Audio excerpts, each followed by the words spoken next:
Bismillahirrahmanirrahim. Asmaul Husna yang pertama ialah kalimah Allah. Dalam bacaan kita sering menyebutkan dengan Ya Allahulladzi la ilaha illa anta.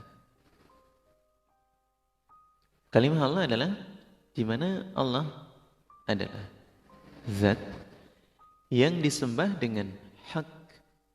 Yang mana ibadah kepada Allah itu memiliki 6 pilar. Yang pertama, di mana ibadah kepada Allah dengan rasa senang atau rasa cinta dan bisa praktek khusyuk dan juga khudu. Khusyuk adalah manisnya atau perbuatan hati khusyuk kepada Allah, dan khudu adalah perbuatan dari tingkah laku kita, badan kita dalam ibadah itu bisa khudu, tenang. Dan dengan senang atau rasa cinta kita kepada Allah, maka kita juga merasakan manisnya dalam beribadah. Karena kita senang, karena kita cinta kepada Allah. Nah, ini sebuah pilar. Yang kedua adalah dengan rendah hati kepada Allah. Yang ketiga, dengan rasa takut atau khauf kepada Allah. Yang keempat, dengan rasa berharap. Kalau dalam khauf itu ya rasa takut kepada Allah, bahwa amal kita atau ibadah itu jangan sampai ditolak oleh Allah, jangan sampai tidak diterima oleh Allah. Maka ada kekhawatiran kita kepada Allah, rasa takut kita kepada Allah, khauf kita kepada Allah. Karena hanya Allah yang bisa dan mampu untuk menerima amalan kita. Kemudian kami ulang, rasa berharap. Keempat, dengan rasa berharap ada surganya Allah. Harapan yang paling utama, luar biasa. Berikutnya adalah kelima, dengan mengagungkan kepada Allah dengan ta'zim. Kemudian yang keenam, dengan taat kepada Allah sesuai dengan perintahnya Allah di dalam Al-Quran tentang ketaatan kepada Allah. Karena sesungguhnya Allah yang disembah tidak berhak untuk dijadikan Tuhan yang esa atau untuk diesakan kecuali hanya kepada Allah. Allah zat yang maha suci dan Allah zat yang maha luhur. Allah zat yang maha suci dan Allah zat yang maha luhur atau huwa subhanahu wa ta'ala. Sering kita kalimatkan seperti itu. Berikutnya yang kedua adalah kalimah Ar-Rahman, di mana Allah yang Ar-Rahman adalah zat yang maha pengasih.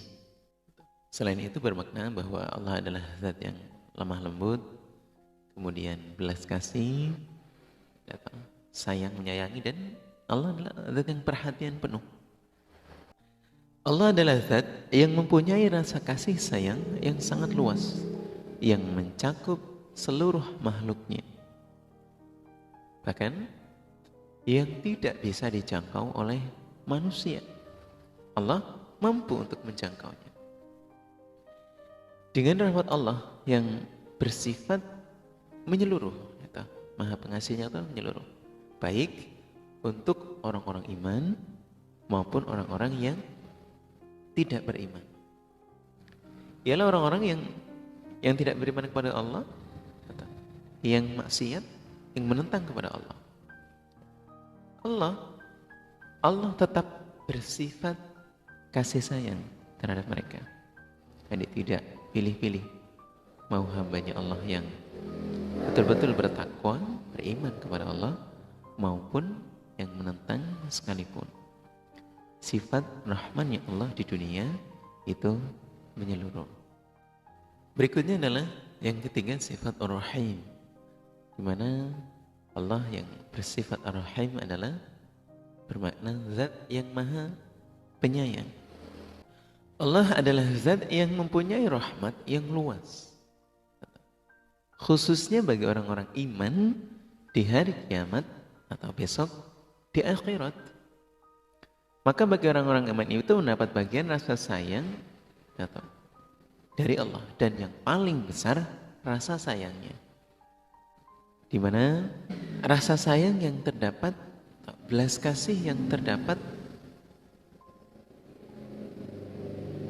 pada orang-orang yang mudah tersentuh hatinya. Lalu kasih sayangnya ibu terhadap anaknya, dan kasih sayangnya suami terhadap istrinya, juga sifat sayang dan murah hati ialah orang-orang yang mudah memaafkan. Di dalam semua sifat itu yang dimiliki oleh golongan orang-orang tadi, kasih sayangnya Allah lebih dari itu semua. Jadi di dunia itu ada orang yang hatinya mudah tersentuh karena kasih sayangnya. Allah lebih dari itu. Seorang ibu yang menyayangi terhadap putra-putrinya atau dengan penuh cinta, Allah lebih dari itu. Seorang suami yang menyayangi terhadap istrinya atau dengan penuh sakinah, mawaddah, warahmah, Allah lebih dari itu. Dan sifat sayangnya, sifat murah hatinya, orang yang mudah memaafkan dengan penuh ketulusan, Allah lebih dari itu semua. Dan Allah menyayangi terhadap hambanya semenjak di dunia dan di akhirat dengan cara memasukkan ke dalam surga, terkhusus untuk orang-orang iman. Karena bagi orang-orang yang menentang atau di dunia dan maksiat kemudian tidak bertobat sampai dengan hari akhirat, maka mereka akan dibalas dengan balasan siksa dari Allah. Sehingga Ar-Rahim sangat dikhususkan terhadap orang-orang yang beriman, yang beribadah kepada Allah selama di dunia sampai husnul khatimah. Para kaum muslimin muslimah, kemudian yang keempat adalah Al-Malik. Mana Al-Malik bermakna zat yang memiliki kesempurnaan, zat yang memiliki kerajaan, kekuasaan. Allah adalah zat yang memiliki kekuasaan yang sempurna, yang tamat.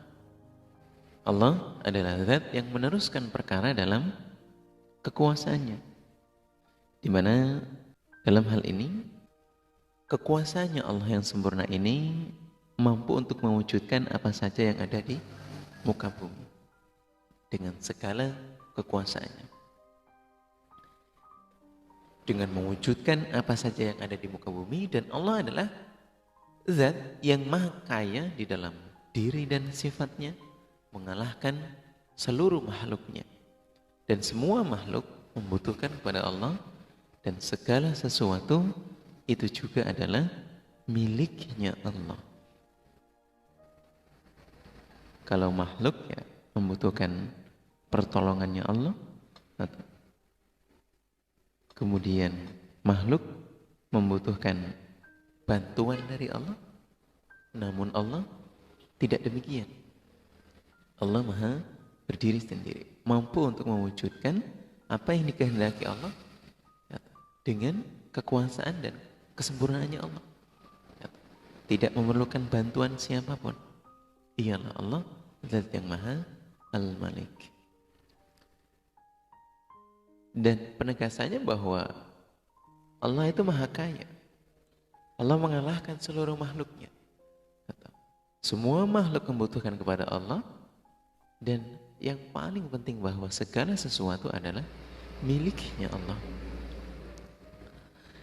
Berikutnya ialah yang kelima, Al-Quddus, di mana Al-Quddus bermakna Allah yang maha suci. Allah adalah zat yang dibersihkan dari segala yang meniadakan atau yang menghilangkan kesempurnaan di dalam zat dan sifatnya, juga perbuatannya. Allah zat yang selamat dari segala aib, cacat, dan kekurangan. Betul-betul Allah Maha Suci. Allah juga adalah zat yang mencakup dan menguasai sifat-sifat yang sempurna. Juga adalah zat yang terpuji dengan keutamaan-keutamaannya dan kebaikan-kebaikannya Allah. Ialah Allah zat yang Maha Suci. Berikutnya yang keenam adalah Allah yang bermakna kalimah as-salam, yang bermakna Allah zat yang menyelamatkan atau Allah zat yang maha selamat. Allah adalah zat yang selamat dari seluruh yang cacat, dari segala kekurangan yang berlawanan pada kesempurnaannya. Betul-betul Allah yang maha sempurna. Tidak ada hal-hal yang membuat Allah menjadi kurang, menjadi cacat, menjadi aib. Tidak ada. Dalam segala hal. Berikutnya bahwa Allah adalah zat yang menyelamatkan dari siksanya pada orang-orang yang tidak berhak disiksa. Dan menyelamatkan semua makhluknya dari penganiayaannya Allah. Dan penyimpangannya Allah dalam arti bahwa ketidakadilannya Allah terhadap hambanya saat di dunia dan di akhirat. Jadi Allah akan menyelamatkan mereka. Penyimpangannya Allah dalam artian apabila Allah tidak adil terhadap hambanya, Allah akan menyelamatkan. Dan kenyataan bahwa betul-betul Allah tidak demikian. Allah tidak akan mungkin berlaku tidak adil terhadap hambanya Allah yang beriman. Pasti adil. Bahkan di dunia Allah memberikan keadilannya untuk orang-orang yang tidak beriman, atau terlebih kepada orang iman, sangat-sangat adil. Maka di akhirat keadilan itu juga akan berlaku. Orang-orang yang beribadah yang dimasukkan ke dalam janjinya Allah, surganya Allah, dan orang-orang yang tidak beriman juga akan diberikan janjinya Allah. Bahwa di akhirat ada dua tempat, satu tempat di alam surga dan satu tempat di alam siksaan, ialah neraka. Dan itu sebuah kepastian yang Allah janjikan. Para kaum muslimin dan muslimah yang kami hormati, berikutnya adalah al-mu'min. Al-mu'min bermakna mempercayai atau yang membenarkan. Juga Allah zat yang mengamankan. Allah adalah zat yang membenarkan pada hambanya Allah terhadap janjinya Allah. Selama di dunia Allah memberikan janji-janji, maka Allah akan memberi kepada mereka. Maka Allah yang telah memberikan terhadap janji-janjinya yang akan mengamankan pada kekasih-kekasihnya Allah yang beriman. Kami ulang, Allah zat yang mengamankan pada kasih-kekasihnya Allah yang beriman. Maka Allah akan memberi pada mereka pada ketenangan sifat nafsu diri di dalam hati mereka di dunia dan juga di akhirat. Kami ulang untuk al-mu'min. Allah adalah zat yang membenarkan pada hambanya terhadap janji-janjinya Allah. Kemudian Allah adalah zat yang mengamankan pada kekasih-kekasihnya Allah yang beriman.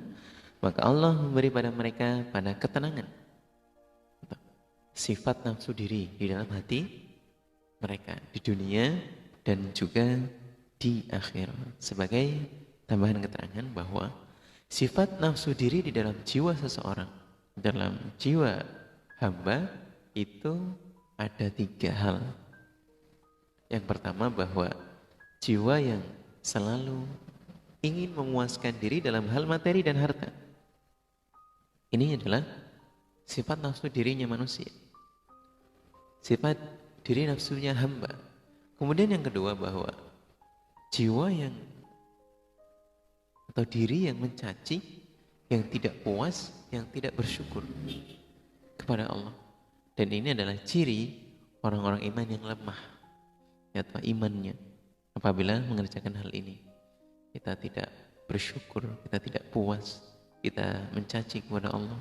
Ini ciri orang-orang iman yang lemah iman, keimanannya. Kemudian yang ketiga adalah jiwa atau hati orang-orang iman yang tenang, yang bisa menerima ing pandum, yang menerima dalam segala hal keadaan, dan bisa tawakal kepada Allah. Allah zat yang mengamankan dalam dirinya, jiwanya orang-orang yang seperti ini. Dalam hal sifat nafsu ini yang ada 3, maka poin ketigalah yang paling baik. Jiwanya orang-orang iman yang tenang hatinya, yang menerima ing pandum dalam segala hal dan segala keadaan, dan tawakal kepada Allah. Para kaum muslimin dan muslimah yang kami hormati, berikutnya adalah